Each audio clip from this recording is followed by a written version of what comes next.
Hi, Shalini again. ఈరోజు review వచ్చేసి 'the traitors' second week review. Already మీరు ముందే ఫస్ట్ వీక్ ఎపిసోడ్స్ కనుక మీరు చూసి ఉంటే, ఈ పాటికే షో ఫార్మాట్ ఏంటో మీకు ఆల్రెడీ తెలిసిపోయే ఉంటది. బట్ ఈ వీక్ మాత్రం ఎపిసోడ్స్‌లో బాగా చేంజెస్ అయితే చేశారు. అంటే లాస్ట్ వీక్ లాగా అయితే లేవు. లాస్ట్ వీక్ అంటే ట్రేటర్స్ ఇన్నోసెంట్‌ని మర్డర్ చేయటము, మళ్ళీ ఒక టాస్క్ పెట్టేసి ఒక గ్రూప్ డిస్కషన్ లాగా పెట్టి ఎవరు ట్రేటర్ అని చెప్పేసి మెజారిటీ ఎవరికైతే వస్తదో వాళ్ళని ఎలిమినేట్ చేయటము. అలా కాకుండా ఈసారి ఎపిసోడ్స్‌లో కొన్ని చేంజెస్ అయితే చేశారు. ఇక్కడ ట్రేటర్స్‌కే టాస్క్ ఇస్తారు. ఎల్నాజ్ ఒక్కతే టాస్క్ అయితే కంప్లీట్ చేస్తది. పూర్వ అయితే మంచిగా కూర్చుంటాడు. అతనైతే ఏమి చేయడు. పాపం సింగిల్‌గా తనొక్కతే టాస్క్ కంప్లీట్ చేసేసి ప్రైజ్ మనీ అయితే ఇంక్రీజ్ చేస్తది. ఇంకా అందరూ ఇన్నోసెంట్ వాళ్ళైతే ఎల్నాజ్‌ని ఏదో ఎర్రి పుష్పం లాగానే చూస్తున్నారు షోలో. కానైతే తను పుష్ప అనేదైతే తెలిసినప్పుడు పాపం వాళ్ళ ఫేసెస్ ఎలా ఉంటదో నాకైతే చూడాలని ఉంది. ఇక్కడ నాకు ఇంకా ట్రేటర్స్ ఇక్కడ నిఖితకి ఒక ఆపర్చునిటీ ఇస్తారు ట్రేటర్ అవ్వాలని. తనైతే ఆ ఆపర్చునిటీని రిజెక్ట్ చేస్తది. నాకైతే అస్సలు నచ్చలేదు తను రిజెక్ట్ చేయటము. ఎందుకంటే ట్రేటర్ షోకొచ్చి ట్రేటర్ అవకాశం వచ్చినప్పుడు తనెందుకు యుటిలైజ్ చేసుకోలేదు అనిపిచ్చింది. అంటే ఏదో 'బిగ్ బాస్' షోకొచ్చి టాస్కులు చెయ్యము, ఏదో 'ఇండియన్ ఐడియల్‌కొచ్చి పాటలు పాడము అంటే ఎలా అయితది?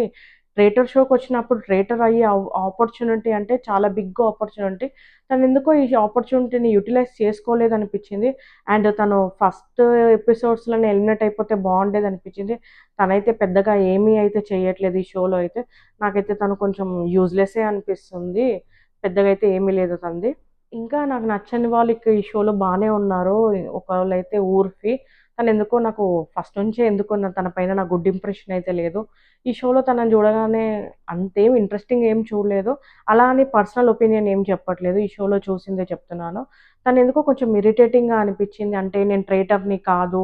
ఒకవేళ నేను ట్రైటర్‌ని అయితే నేను గుండు చేసుకుంటాను. లేదా నేను చెయ్యి కోసేసుకుంటాను అన్నట్టుగా చెప్పింది. తనని చూసి మిగతా వాళ్ళు గూడా మీరు ట్రైటర్ అని ఏదైనా ఆర్గ్యుమెంట్ అయితే నేను ట్రైటర్‌ని అయితే మేము చేయి కోసేసుకుంటాము అని వాళ్ళు గూడా యూజ్ చేయడం జరిగింది. ఇక్కడ నాకింకా నచ్చనిది సూఫీ. తను అందరిని ఏదో కొంచెం ఇన్‌ఫ్లూయెన్స్ చేసి రఫ్తాని ఎలిమినేట్ చేసేలా చేశాడనిపిచ్చింది. మళ్ళా చేసిందంతా చేసి ఎళ్లి ఏడవడము నాకైతే అస్సలు నచ్చలేదు. అండ్ ఇంకా ఈ షో గురించి చెప్పాలంటే లాస్ట్ వీక్ 3 ఎపిసోడ్స్ ఏమో అంటే ట్రైటర్స్ వర్సెస్ ఇన్నోసెంట్‌గా ఉండేది. ఈ వీక్ ఎపిసోడ్స్ చూస్తుంటేనేమో ఇన్నోసెంట్ వర్సెస్ ఇన్నోసెంట్‌గానే ఉంది. ఇంకా మళ్ళీ నెక్స్ట్ వీక్ ఎలా ఉంటదో తెలీదు చూడాలి. ఇప్పటికైతే షో ఆఫ్ అయితే అయిపోయిందని చెప్పొచ్చు. కానీ చాలా బావుంది. చాలా ఇంట్రెస్టింగ్‌గా ఉంది. మీరు లాస్ట్ వీక్ ఎపిసోడ్స్ చూసున్నా, ఇప్పుడు ఈ ఎపిసోడ్స్ వచ్చాయి చూసేసేయండి. లేదా లాస్ట్ వీక్ చూడకపోయినా ఫస్ట్ నుంచి చూడండి. చాలా ఇంట్రెస్టింగ్‌గా ఉంటది. చాలా డిఫరెంట్‌గా ఉంటది. ఎందుకంటే 'బిగ్ బాస్‌కి' దీనికి చాలా డిఫరెన్స్ ఉంటది. అంటే 'బిగ్ బాస్‌లో' వాళ్ళు వండుకునేటివి, వాళ్ళు అన్నీ చూపిస్తూ ఉంటారు.